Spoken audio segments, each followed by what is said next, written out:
ഇത് എന്താ വെച്ചാൽ പുരുഷൻ ഒരു ഓവർ പെർസെപ്ഷൻ ബയസിലാണ് സെക്ഷൽ സൈക്കോളജിയിൽ എപ്പോഴും ചിന്തിക്കുക. പക്ഷെ ഒരു സ്ത്രീക്ക് ഒരിക്കലും അത് ഫീൽ ചെയ്യൂല. സ്ത്രീക്ക് ഒരിക്കലും ഒരു പുരുഷന്റെ ഭാഗത്തു നിന്ന് അത്തരം സംഗതികൾ ഫീൽ ചെയ്യേയില്ല. അതുകൊണ്ടാണ് മടിയിൽ കയറിയിരുന്നിട്ട് നമ്മൾ ഫ്രണ്ട്സ് ആണ് എന്നൊക്കെ ഒരു പെണ്ണ് പറയുന്നത് എന്താണെന്ന് വെച്ചാൽ ഒരു പെണ്ണിന്റെ സെക്ഷൽ സൈക്കോളജി എപ്പോഴും അണ്ടർ പെർസെപ്ഷൻ ബയസിലാണ്.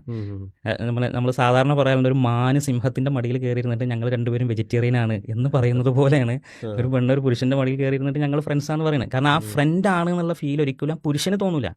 അവനെ സംബന്ധിച്ച് അവൻ്റെ ഉള്ളിൽ പല ഫീലിങ്സും ഉണ്ടാവും. ഇപ്പോൾ fMRI സ്കാനിങ് വെച്ച് പഠനങ്ങളിൽ തന്നെ കുറേ സാധനമുണ്ട്. പുരുഷന്റെ ആ പെണ്ണിനെ കാണുമ്പോൾ പുരുഷന്റെ ഏതൊക്കെ ഭാഗമാണ് സ്റ്റിമുലേറ്റ് ചെയ്യപ്പെടുന്നത് എന്നുള്ളത്. അതൊന്ന് 2 ഭാഗങ്ങളാണ് പുരുഷന്റെ പിന്നെ ആക്റ്റീവ് ആകുന്നത് fMRI സ്കാനിങ്ങിൽ. ഒന്ന് വിഷ്വൽ സ്റ്റിമുലിയാണ്, വിഷ്വലി അതിനെ അട്രാക്ട് ചെയ്യുന്ന സംഗതി. രണ്ടാമത് പീനയിൽ ഇറക്ഷനാണ്, അതായത് പുരുഷൻ ഇറക്ഷൻ അതിലുണ്ടാകുന്നു എന്നുള്ളതാണ്. അപ്പോൾ ഇതൊക്കെ ബയോളജിക്കൽ ഫാക്റ്റാണ്.